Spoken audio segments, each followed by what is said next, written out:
Skandal Rp645 juta, Syafi Apdal tuntut penjelasan proyek BESS. Ketulusan atau ketirisan? Proyek Sistem Penyimpanan Tenaga Bateri atau BESS yang bernilai Rp645 juta di Lahad Datuk kini menjadi tumpuan apabila Presiden Warisan Datuk Seri Muhammad Syafi Apdal mempersoalkan pemilihan kontraktor MSR Green Energy Sdn Bhd. Adakah terdapat ketelusan atau ini sekadar satu lagi episode ketirisan dana rakyat? Mari kita bongkar isu ini. Salam sejahtera dan selamat kembali ke channel ini. Terima kasih kerana telah setia bersama-sama kami.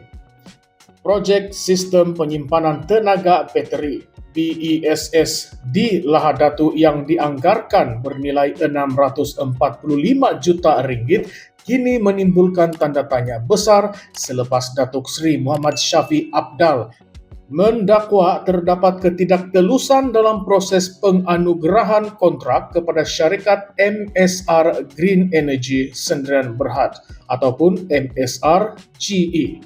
Menurut Syafi, terdapat maklumat bahawa sebuah syarikat berpusat di China telah mengemukakan bidaan yang lebih rendah dan memenuhi keperluan teknikal yang ditetapkan, namun bidaan itu diketepikan tanpa alasan yang jelas.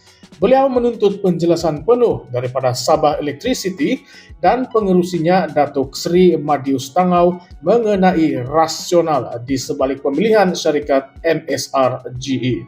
Syafi menegaskan bahawa rakyat Sabah berhak mendapat penjelasan yang telus, terutama apabila melibatkan dana awam dalam jumlah yang begitu besar. Bagi beliau, setiap keputusan yang melibatkan perbelanjaan besar seperti ini harus dibuat dengan penuh tanggung jawab dan dengan mengambil kira kepentingan rakyat secara keseluruhan. Isu ini menjadi semakin rumit apabila Syafi turut mengaitkan dengan masalah tarif elektrik di Sabah yang jauh lebih tinggi berbanding di Semenanjung Malaysia. Menurut beliau, pengguna di Sabah dikenakan tarif elektrik yang tidak setara dengan kualiti perkhidmatan yang diterima. Contohnya, pengguna domestik di Sabah perlu membayar sebanyak 17,5 sen per kilowatt untuk 100 kWh pertama, sebelum meningkat kepada 33 sen per kilowatt-hour untuk 100 kWh seterusnya, dan sehingga 47 sen per kilowatt-hour bagi penggunaan melebihi 1000 kWh. Sebaliknya, tarif yang dikenakan di Semenanjung untuk penggunaan yang sama jauh lebih rendah, menimbulkan persoalan mengenai keadilan dalam pengurusan tenaga elektrik di negara ini.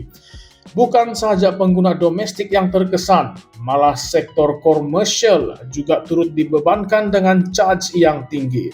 Charge waktu puncak bagi pengguna komersial di Sabah dikenakan sebanyak 32,4 sen per kilowatt-hour, manakala charge permintaan pula mencecah Rp32,60 per kilowatt. Kos yang tinggi ini akhirnya akan memberi impak kepada kos operasi perniagaan yang seterusnya akan dibebankan kepada pengguna dalam bentuk harga barangan dan perkhidmatan yang lebih mahal. Lebih membimbangkan, kawasan luar bandar Sabah yang sangat bergantung kepada bekalan elektrik dari Sabah Electricity masih berdepan dengan masalah gangguan bekalan yang kerap. Meskipun penduduk luar bandar dikenakan tarif yang sama seperti di bandar, mereka sering kali berdepan dengan perkhidmatan yang tidak stabil dan kurang cekap. Keadaan ini bukan sahaja menyusahkan penduduk, tetapi turut memberi kesan kepada sektor ekonomi luar bandar yang masih bertatih untuk berkembang. Syafi menegaskan bahawa kos tinggi yang dilaburkan dalam projek-projek seperti BESS seharusnya memberi pulangan yang signifikan kepada rakyat Sabah dalam bentuk peningkatan kualiti perkhidmatan, bukannya menambahkan beban kewangan yang sedia ada.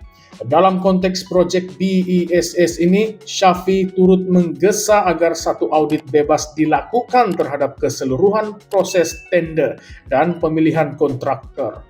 Beliau menuntut agar dokumen-dokumen berkaitan, termasuk kriteria pemarkahan dan laporan penilaian, didedahkan kepada umum bagi memastikan ketelusan.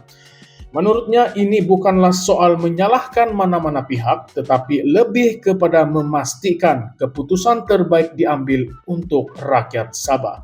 Dalam skala proyek sebesar ini, setiap sen yang dibelanjakan perlu dipertanggungjawabkan karena implikasinya akan dirasai oleh rakyat untuk tempo yang panjang. Ketulusan dalam proyek awam menurut beliau bukanlah satu pilihan tetapi satu keperluan yang wajib dipenuhi. Persoalan besar yang kini timbul ialah mengapa syarikat MSR Green Energy dipilih walaupun terdapat bidaan yang lebih murah dan memenuhi syarat teknikal.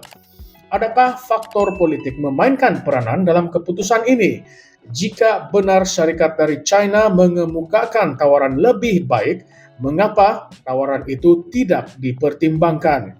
Apakah justifikasi Sabah Electricity dan Datuk Seri Madius Tangau dalam mempertahankan pemilihan MSR GE?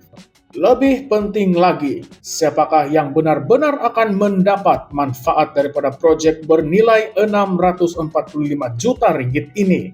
Rakyat Sabah atau individu-individu tertentu yang berkepentingan? Persoalan-persoalan ini perlukan jawaban yang jelas dan meyakinkan daripada pihak berkuasa yang terlibat. Selain itu, proyek ini turut menimbulkan kebimbangan mengenai bagaimana kos tambahan yang besar ini akan memberi kesan kepada sistem tarif elektrik sedia ada. Jika kos proyek ini diserap ke dalam struktur tarif, adakah pengguna di Sabah bakal berdepan dengan kenaikan tarif yang lebih tinggi di masa hadapan? Jika ini berlaku, maka proyek yang sepatutnya membawa manfaat akhirnya akan menjadi satu lagi beban kepada rakyat Sabah. Dalam konteks ini, kerajaan negeri dan pihak Sabah Electricity perlu mengambil tanggung jawab sepenuhnya untuk memastikan segala persoalan yang timbul dijawab dengan telus dan terbuka. Isu ini turut membuka perbincangan yang lebih luas mengenai pengurusan sumber tenaga di Sabah dan ketidakseimbangan pembangunan infrastruktur antara negeri-negeri di Malaysia.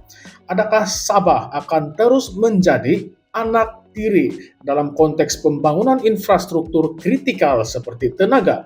Sampai bila rakyat Sabah perlu membayar lebih mahal untuk perkhidmatan yang tidak setara? Dan yang paling penting, adakah kita akan melihat ketelusan penuh dalam kes ini? Atau ia hanya akan berlalu seperti isu-isu terdahulu yang hilang ditelan waktu? Rakyat Sabah berhak tahu bagaimana wang mereka dibelanjakan. Ketelusan bukanlah satu pilihan, tetapi kewajiban. Jangan lupa untuk like, subscribe, dan tekan butang lonceng untuk terus bersama kami di Current Sphere MY. Sampai jumpa lagi di video seterusnya. Sekian, terima kasih.